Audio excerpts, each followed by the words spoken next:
Hello mga kamaster, so may bago na naman tayong update dito. So ayan, ipapakita ko sa inyo. So yung nandito pala mga kamaster na bolt, ang hirap tanggalin pagka mga ganito na po siya mga kamaster yung kalawang niya. So ayan mga kamaster oh. So ito po yung magneto niya. So ayan oh, grabing kalawang mga kamaster oh. So mahirap talagang baklasin to. So ginamitan ko siya ng ang W40 muna yan. Tapos inispirahan ko siya, tapos yung ganito po na bolt na galing dito, so binaga ko po siya ng torque. So ito po yung ginamit kong torque mga kamaster oh. Yan, itong glassing torque oh. Binaga ko siya para lumambot yung kanyang bolt. So napakahirap siyang tanggalin.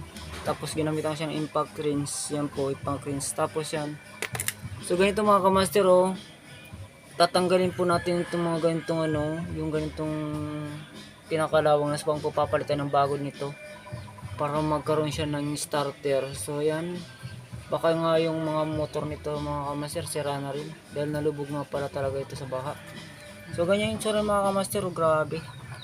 So update tayo mga kamaster, susunod natin mga video. Thank you for watching, salamat.